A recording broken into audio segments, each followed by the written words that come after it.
자, 오늘은 오전부터 약간 위기였습니다. 제가 어제 손절할 때가 가장 위험하다고 했잖아요. 오늘 제가 그날이었거든요. 오늘 오전에 시장을 자세히 보신 분들은 아시겠지만 주도주가 거의 없었어요. 종목들의 변동성도 너무 심해서 조금만 엇박자 타면 손실이 크게 누적될 수 있는 그런 오전장이었거든요. 근데 마침 제가 어제 그 영상 올렸잖아요. 내동매매하지 마시라고. 그 영상 때문에 저도 도움을 받았습니다. 그래서 손절하고 역대급으로 빨리 끝낸 시장이 아닐까 생각을 합니다. 자, 아무튼 본론으로 들어가서 역시나 오늘도 수급을 보니까 세력들이 특별히 관리하는 섹터가 눈에 보이더라고요. 그 부분에 대해서 오늘 이야기해보도록 할게요.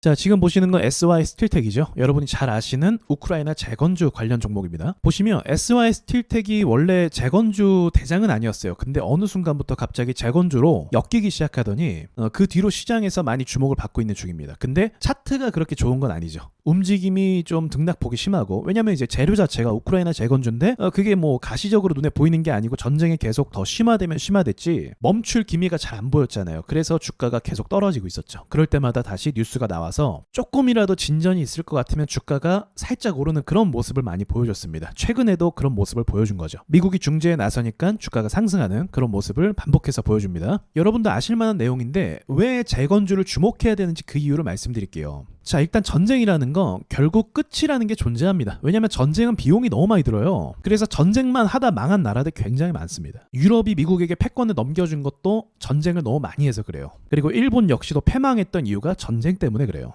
그래서 전쟁이라는 건 굉장히 큰 리스크를 갖고 있기 때문에, 그걸 누구나 다 알고 있기 때문에 결국 끝이라는 게 존재할 수밖에 없죠. 근데 문제는 그게 언제냐는 거예요. 그쵸? 러시아 우크라이나 전쟁이 벌써 시작된 지 3년 6개월이란 시간이 지나버렸습니다. 그리고 우크라이나가 이제는 러시아에게 많이 밀리고 있는 상황이죠. 그래서 젤렌스키 대통령이 이곳저곳 돌아다니면서 막 도움을 청하고 있는 상황이에요. 그렇다라는 거 어떻게 보면 휴전이 다가왔다라는 것을 암시할 수도 있겠죠. 하지만 쉽진 않겠죠. 왜냐면 서로 피해본 게 많기 때문에 전쟁에 대한 어떤 보상을 받아야 된다고 서로 생각하고 있을 거예요. 그래서 거기에 대한 어떤 밀당이 계속 진행될 것은 맞지만 결과적으로는 두 나라 모두 전쟁을 끝내고 싶어하는 분위기로 좀 바뀌고 있습니다. 자, 그리고 그에 대한 이제 관련주라고 할 수 있겠죠. 관련주들이 시장에서 좀 고개를 드는 그런 모습도 많이 보여주고 있고요. 이 재건주가 시장 규모가 생각보다 굉장히 큽니다, 여러분. 이게 음모론적인 이야기이기도 한데 사실 전쟁이라는 건 한 나라를 초기화시킬 수 있는 거기도 해요. 이게 무슨 말이냐면 기존의 시스템이 유지되면 외부의 시스템이 새롭게 들어오기가 어렵거든요. 근데 이 시스템이 전쟁으로 인해서 붕괴되고 초기화가 되면 새로운 시스템을 도입할 수 있다는 거죠. 근데 이 시스템은 누가 도입해요? 글로벌 자본 세력들이 이 안에 들어와서 회사를 차리고 뭘 하고 하면서 그 지역과 나라를 점령해 나가는 방식인 거죠. 솔직히 우리나라도 IMF 때 그런 과정을 겪었거든요. 그래서 이러한 계획이 분명히 있을 거라고 저는 생각을 해요. 좋은 건 아니지만 어쨌든 그 전 단계에서는 재건을 해야 되지 않겠습니까? 무너지고 망가진 곳들이 너무 많잖아요. 파괴된 곳들이 너무 많고. 그래서 여기에 관련된 사업이 우리가 생각할 때 단순히 건설을 생각할 수도 있겠지만 사실은 이것뿐만이 아니라 굉장히 많은 산업들이 엮일 가능성이 높다는 거죠.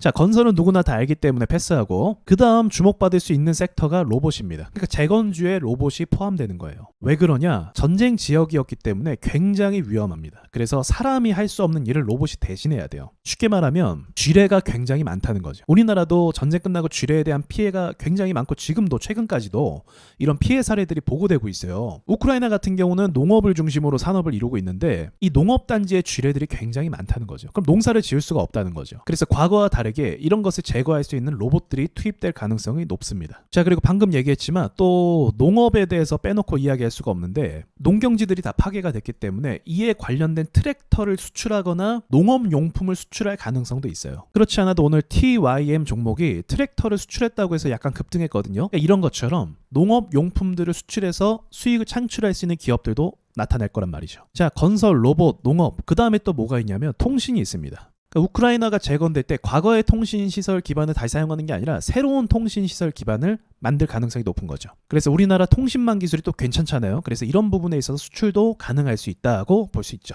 그러니까 쉽게 얘기하면 대북주 생각하면 될 것 같아요. 많이 겹치는 부분이 있어요. 북한 같은 경우는 파괴된 건 아니지만 아무것도 없죠. 아무것도 없기 때문에 새로 지을 수 있는 거예요. 그래서 북한 같은 경우도 만약에 우리나라가 통일이 된다고 하면, 제가 예전에 그런 말씀 드렸어요. 만약 우리나라 통일이 된다? 그러면 주식은 엄청나게 상승할 수밖에 없습니다. 그래서 이런 기미가 보이고 이러한 진전이 있으면 여러분은 엄청나게 매수를 해야 돼요. 근데 이것만큼 강력한 재료가 우크라이나 재건주라는 거죠. 그래서 이건 전 세계의 돈들이 투입될 게 분명하기 때문에 또 투입이 될 수밖에 없기 때문에 여러분이 투자하시면서 꼭 주목해야 될 섹터라고 생각합니다. 자, 그럼 과거에 크게 올랐다면 또 이렇게 제가 말할 수 없어요. 과거에 세력들이 많이 해먹었다라고 말할 수 있는 거죠. 그런 종목은 투자하면 좀 리스크가 있거든요. 그러나 이제 그런 관점으로 봤을 때 SY 스틸텍도 그렇게 엄청나게 많이 올랐던 건 아니고요. 재료에 비하면. 그리고 아직 뭐 휴전이 된 것도 아니니까. 그리고 특히나 우리나라 지금 건설주도 이렇게 막 상승하고 있죠. 코스피 우량 종목들이 상법 개정 때문에 또 오르고 있단 말이에요. 그 가운데 건설 업체도 굉장히 많아요. 이런 부분도 좀 주목해야 될 부분이고, SG라는 종목은 재무 상태는 안 좋은데 이것도 우크라이나 재건주로서 임팩트 있게 시장에서 한번 신고식 한 적이 있습니다. 히림이라는 종목도 원래는 재건주에 포함이 됐는데 지금은 이렇게 좀 안 좋은 상황이고, 그래서 기존에 있던 이런 재건주들도 주목을 받겠지만 새로운 재건주들도 분명히 주목을 받을 수 있어요. 아까 말했던 통신이나 농업이나 또 로봇 이런 쪽으로도 충분히 주목을 받을 수 있다고 볼 수 있는 거죠.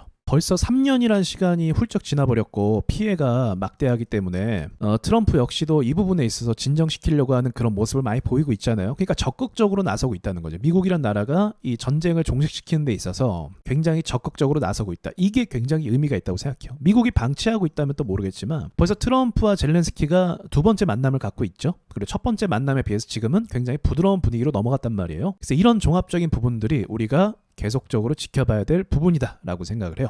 자, 여러분께서도 이와 관련된 공부를 직접 한번 해보시고 어떤 종목이 또 수혜를 받을지 찾아보는 것도 중요한 포인트가 될 것 같습니다. 자, 여기까지만 말씀드리고 마치도록 할게요.